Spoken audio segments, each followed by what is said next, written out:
ছাত্র সংসদ গঠন এবং বিশ্ববিদ্যালয় আইনে তা সংযুক্ত করে একটি রোডম্যাপ ঘোষণার দাবিতে সংবাদ সম্মেলন করেছেন বেগম রোকেয়া বিশ্ববিদ্যালয়ের সাধারণ শিক্ষার্থীরা।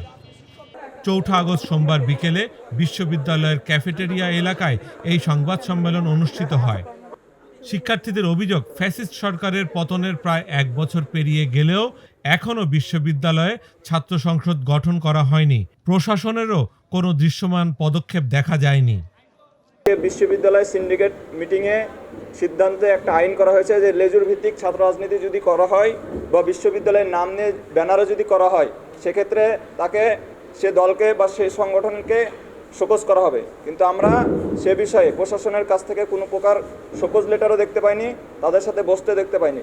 যেহেতু রাজনীতি বন্ধ, সেহেতু তাদেরকে আমাদের প্রশাসনের উচিত ছিল শোকজ পাঠানো। এবং তারা কেন বিশ্ববিদ্যালয়ের নাম ব্যবহার করে ক্যাম্পাসে এবং ক্যাম্পাসের বাইরে মিছিল মিটিংগুলো চালাচ্ছে। 1 বছর পেরিয়ে গেছে, বিশ্ববিদ্যালয়ের প্রশাসন নানা টালবাহানা করছে এই ছাত্র সংসদ নিয়ে। তারা ছাত্র সংসদের জন্য গঠনতন্ত্র তৈরি করেছে, কিন্তু সেটা এখন পর্যন্ত প্রকাশ পায়নি এবং সেটা বিশ্ববিদ্যালয়ের আইনে এখন পর্যন্ত আসেনি। ছাত্র সংসদ শুধু একটি কাঠামো নয়, এটি শিক্ষার্থীদের ন্যায্য দাবি দেওয়া, অধিকার ও অংশগ্রহণ নিশ্চিত করার একটি প্ল্যাটফর্ম।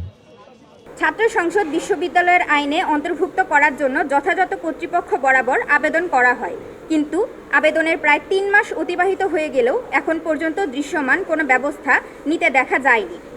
36 দিনে আমরা স্বৈরাচারের পতন ঘটিয়েছি, কিন্তু ছাত্র সংসদের মতো যৌক্তিক বিষয়ের জন্য আমাদের দীর্ঘসূত্রিতার মধ্য দিয়ে যেতে হচ্ছে।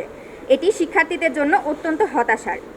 আমরা দৃঢ়ভাবে দাবি জানাই, আগামী 5 কর্মদিবসের মধ্যে, অতএব 12ই আগস্টের মধ্যে বিশ্ববিদ্যালয়ের আইনে ছাত্র সংসদ যুক্ত করে সংসদ নির্বাচনের রোড ম্যাপ প্রকাশ করার জন্য যথাযথ ব্যবস্থা গ্রহণ করা হোক। অন্যথায় আমরা বেগম রোকেয়া বিশ্ববিদ্যালয়ের শিক্ষার্থীরা জুলাইয়ের মতো আবারও মাঠে থেকে অধিকার আদায়ের জন্য কঠোর থেকে কঠোরতর আন্দোলন গড়ে তুলব। 5 কার্যদিবসের মধ্যে বিশ্ববিদ্যালয় আইনে ছাত্র সংসদ সংযুক্ত করে রোডম্যাপ ঘোষণা না করলে রাজপথে নেমে কঠোর আন্দোলনের হুঁশিয়ারি সাধারণ শিক্ষার্থীরা দিয়েছেন।